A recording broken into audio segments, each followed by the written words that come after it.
నెల్లూరు ఇందిరా భవన్ నందు Congress party rural నియోజకవర్గం incharge Shaik Fayaz media సమావేశం. పవన్ కళ్యాణ్ చేసిన వ్యాఖ్యలను ఖండిస్తూ ముస్లింలందరూ టెర్రరిస్టులని చెప్పడం మంచి పద్ధతి కాదని, జనసేన పార్టీలో ఎంతో మంది ముస్లింలు ఉన్నారు, వాళ్ళు కూడా ఓట్లు వేశారు.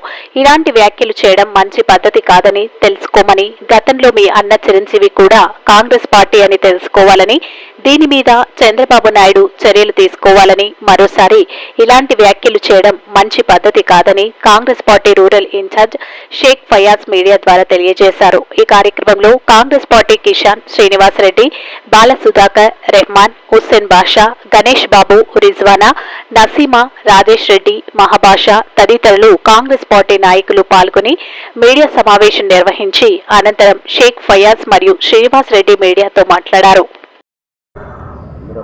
శ్రీ సేవూరు దేవకుమార్ రెడ్డి గారి ఆదేశాల మేరకు జిల్లా కాంగ్రెస్ పార్టీ మొత్తం ఈరోజు పహల్గామా దాడి జరిగింది.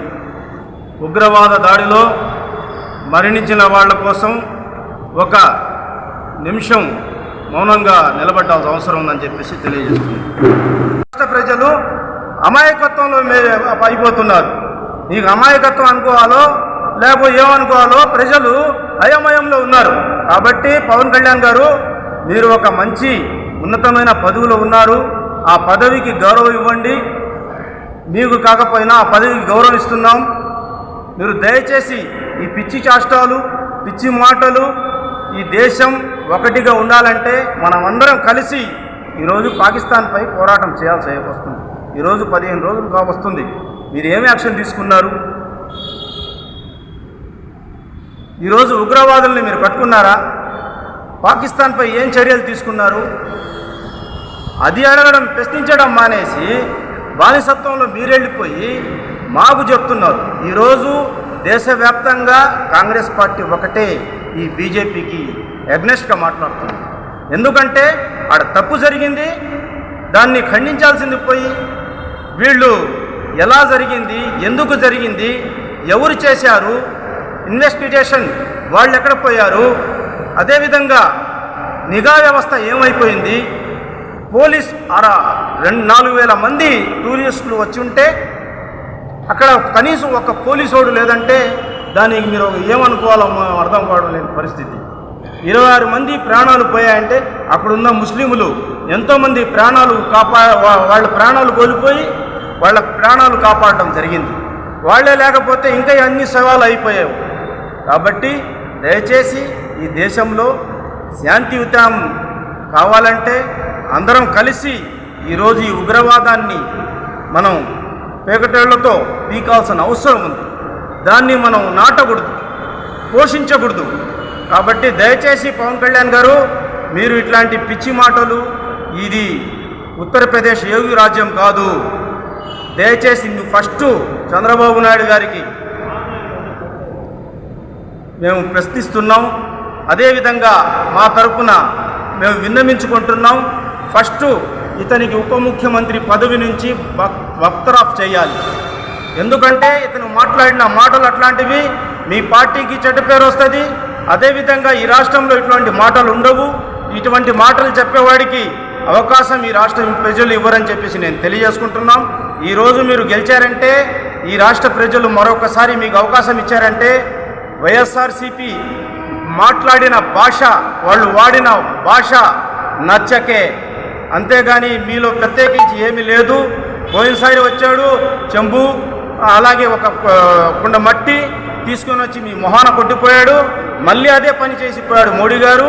మీరు ఈరోజు రాష్ట్రానికి ప్రత్యేక హోదా మాకు ముఖ్యం, ఈ రాష్ట్ర భవిష్యత్తు ముఖ్యం. మనం అందరం కలిసి ఈ రాష్ట్రాన్ని కాపాడుకోవాలి, అదేవిధంగా ఈ దేశాన్ని కాపాడుకోవాలి. కాబట్టి అనేక చోట్ల ఈరోజు పాకిస్తాన్కు ఎవరైతే కొమ్ము కాస్తున్నారో, అక్కడి నుంచి ఆయుధాలు సప్లై చేస్తున్నారో హిందువుల పేర్లు వస్తున్నాయి. అది నీకు గుర్తు లేదా? ఈరోజు క్రైస్తవులను మణిపూర్లో బట్టలు లేకుండా ఆడ మనిషిని తిప్పారు. ప్రాణాలు ఒక కర్రలో తల దూర్చి ఆ ఊరంతా తిప్పి చూపించారు. ఎంతో అమాయకుల క్రైస్తవుల ప్రాణాలు తీశారు. ఆ రోజు నీ గొంతు ఏమైంది? వాళ్ళు ఉగ్రవాదులు కారా? మేము ప్రశ్నిస్తున్నాం. ఇలాగే చెప్పుకుంటా పోతే ఈ ఒక రోజు చాలదు. కాబట్టి పవన్ కళ్యాణ్ నీవు ఇంకోసారి మేము కాంగ్రెస్ పార్టీ తరఫున ఖబర్దార్ వార్నింగ్ ఇస్తున్నాం. ఖచ్చితంగా ఇంకోసారిగా నోరు జారితే ఖచ్చితంగా భవిష్యత్తులో నీకు మేమేందో చూపిస్తాం. అలాగే ఈరోజు నీకు ముస్లిములు నీ పార్టీలో ఉన్నారు, సిగ్గుతో తలదించుకుంటున్నారు. వాళ్ళు మాట్లాడలేని పరిస్థితి, నీకు ఓట్లేస్తున్నారు, నీకు అభిమానులు ముస్లింలు ఉన్నారు. వాళ్ళందరూ ఏం చెప్పుకోవాలో ఒకసారి మాట్లాడేటప్పుడు నువ్వు ఒకసారి ఆలోచించాలి. నీకు అభిమానులు ఉన్నారు, అదేవిధంగా నిన్ను వేసిన వాళ్ళు ఉన్నారు, నీ పార్టీలో ముస్లింలు ఉన్నారు. వాళ్ళందరూ ఏం సమాధానం చెప్పుకోవాలా? నాతో పాటు ఉన్నారు. నువ్వు ఈరోజు 4 రోజులే, ఒక 4 సంవత్సరాల తర్వాత మళ్ళీ ఎన్నికలు వస్తాయి. ఈరోజు నువ్వు గెలిచింది ఏంటంటే తెలుగుదేశం ఓట్లతో గెలిచావు, సెక్యులర్ వాది ఓట్లతో గెలిచావు, హిందుత్వ ఓట్లతో గెలవలేదు. కాబట్టి నువ్వు ఇక్కడ వేరే విధంగా మాట్లాడి ఏదో మెప్పు పొందాలన్న యొక్క మోడీ గారి మెప్పు పొందాలి, అమిత్ షా మెప్పు పొందాలి అని అనుకుంటే మటుకు నీకు వినాశనం ఖాయమని చెప్పి తెలియజేసుకుంటున్నాను. కాంగ్రెస్ అధ్యక్షులు శ్రీ చేవూరి దేవకుమార్ రెడ్డి గారి ఆదేశాలతో మనం ఈ కార్యక్రమం ఇక్కడ నిర్వహించడం జరుగుతుంది.